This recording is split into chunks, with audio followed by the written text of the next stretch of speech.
नमस्कार, स्वागत है आपका कैपिटल टीवी में। आयरन केस में रिश्वतखोरी का एंगल सामने आने के बाद एनसीबी के गवाह प्रभाकर सेल की मुश्किलें काफी बढ़ चुकी हैं। प्रभाकर सेल से एनसीबी ने 10 घंटों तक पूछताछ की, जिसमें प्रभाकर ने बड़े बड़े राज उजागर कर दिए। लेकिन इस दौरान प्रभाकर वानखेड़े पर भी आरोप लगाता नजर आया। आखिर क्या कुछ कहा प्रभाकर सेल ने, इस रिपोर्ट में देखिए।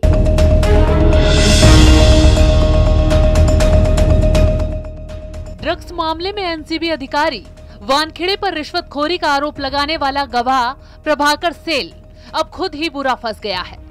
प्रभाकर सेल से एनसीबी ने 2 दिनों तक करीब 10 घंटे से भी ज्यादा तक पूछताछ की। इस दौरान प्रभाकर सेल ने पूछताछ में कई राज उजागर किए, लेकिन इस बार भी वो वानखेड़े को मोटी रकम मिलने की बात दोहराता नजर आया। लेकिन सच्चाई क्या है?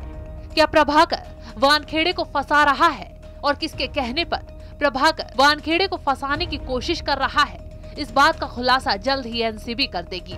लेकिन एक बात तो साफ है कि प्रभाकर सेल की मुश्किलें बढ़ना लाजमी है और वो भी गिरफ्तार हो सकता है। प्रभाकर सेल वही शख्स है जिसने पूजा डडलानी पर केपी गोसावी के साथ 25 करोड़ की डील की बात कही थी और कहा था कि इस डील में से 8 करोड़ रुपए की रकम वानखेड़े को जानी थी।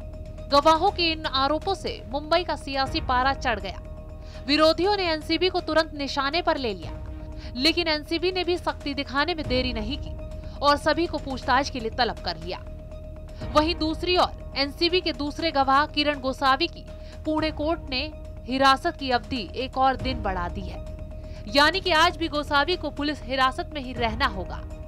दरअसल शाहरुख खान के बेटे आर्यन खान से जुड़े ड्रग्स केस मामले के गवाह किरण गोसावी को धोखाधड़ी के मामले में पुणे कोर्ट ने 8 नवंबर तक पुलिस हिरासत में रखने का आदेश सुनाया था। लेकिन अब गोसावी की मुश्किलें बढ़ती हुई नजर आ रही हैं। वहीं अब मुंबई पुलिस जल्द ही इस मामले में शाहरुख की मैनेजर पूजा डडलानी से भी पूछताछ करेगी और सारे सबूत इकट्ठा करेगी। वहीं कहा तो ये भी जा रहा है कि एनसीबी पूजा डडलानी को अपनी रडार पर भी लेगी और सारे काले चिट्ठों को उजागर कर देगी।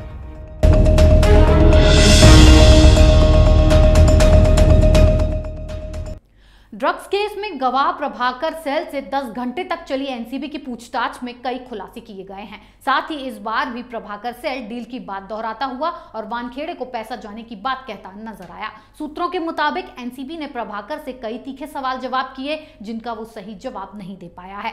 कहा जा रहा है कि अब प्रभाकर की मुश्किलें भी बढ़ने वाली हैं, तो वहीं दूसरी तरफ दूसरे गवाह गोसावी की कोर्ट ने कस्टडी बढ़ा दी है। इस खबर में फिलहाल इतना ही। बने रहिए कैपिटल टीवी के साथ। जय हिंद।